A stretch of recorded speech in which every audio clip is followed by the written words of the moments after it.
Welcome to LC Screen Talk. My name is Larry, and this is my review of Rampage.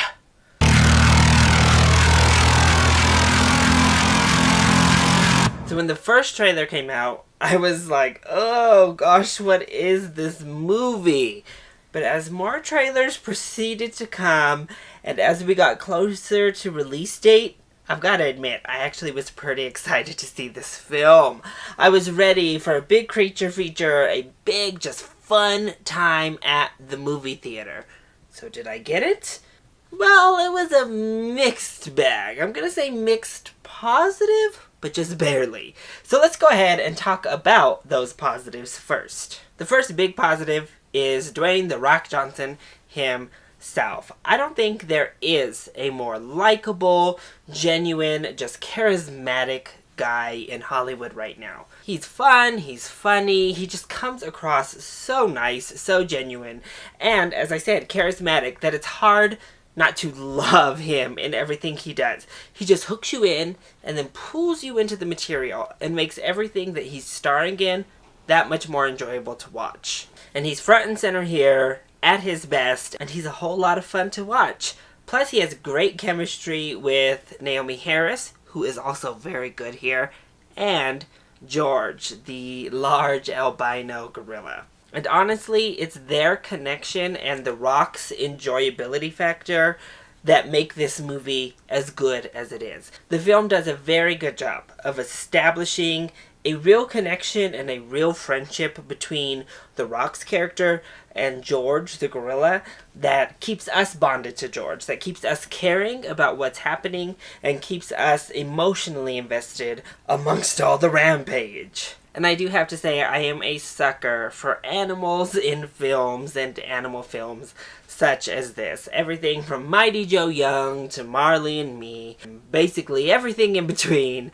I am always a sucker for an animal story, saving the animal and bonding with these animals. So automatically I'm a sucker for a story like this at its core. And I think the movie really works in that emotions department. When we're getting those heartfelt moments between The Rock and George, are pretty much my favorite moments in the entire film. When we're allowed to really connect with both of them, it just works. But this film also works because it clearly knows what it is. This is a B-level monster action film, and it does not take itself seriously. Almost to a fault at some points, but it winks right at the camera. It makes huge references to old school, big, dumb action creature features. I mean, we just have characters doing ridiculous stuff. They're saying crazy things as they're like getting eaten by the beasts. And those really over-the-top moments make it pretty fun to watch. Plus, you get things like a huge crocodile versus a huge wolf versus a huge gorilla. And again, those moments are really fun. So there's no pretense here. What you see in those trailers is what you're being delivered.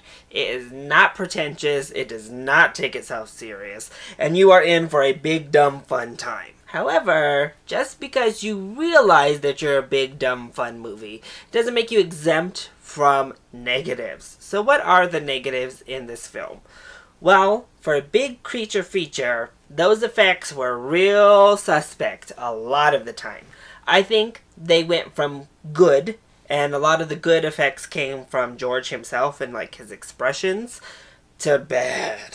I'm gonna say that the original gorillas, the ones that are supposed to look like actual real-life gorillas, made me appreciate the work done on those Planet of the Apes films so much, because these ones were very clearly CGI. And then in particular, there's this sequence with George in a confined space where he is rampaging out, and I thought it looked really bad. They really tried to do weird things with the camera angles to disguise some of these visual effect blunders, but sometimes they looked terrible. And then we would get these weird sequences where we were zoomed in awkwardly on humans, namely The Rock, where his head looked very CG and weird. So there was a lot of very strange and not good visual effects work going on. And then at times we even had The Rock clearly up against a green screen behind him, where he's standing in like the hero pose and you have monsters going at it behind him. Very clearly that was a green screen. And then we get over to those villains, and I would have at least liked a motivation from the villains, because that's not even here. To say that they are one note is overstating what the role of the villain is in this movie. They literally have like no purpose other than a catalyst to what we're all here for, but they're present through a good majority of the film, and it seems like there's a lot going on there with the villains. There's like an FBI investigation that comes out of it, all this crazy stuff, but they're so inconsequential. The villains could have been replaced by sheets of paper, and it wouldn't have made any difference. They were cartoon villains to the max with no point, no development, and in this case, we don't even know why they're doing any of what they're doing. There is no reasoning behind the villain's decision. And then we get over to the comedy. A lot of it worked, and a lot of it worked with The Rock himself. Just his lines were funny. Again, he's fun, funny, charismatic, so he can pull it off. However, we got into some real kind of juvenile humor with George that I didn't love. So I like that we gave George this like kind of jokestery personality where he pulled little pranks and found it amusing, because that's very much in line with a gorilla's behavior and what you would kind of expect. However, we then get into George flipping people off and doing stuff like this, and it's like, okay, we've gone too far. And I much preferred the sweet George interactions where they were nice, fun, cute little jokes, and we didn't go here. That's the point where you're like, why are you teaching the gorilla this anyway? I mean, I guess for laughs, but those moments of humor completely like ripped me right out of what I was watching. Takes you right out of these emotional moments, and you're like, oh, well, alrighty then.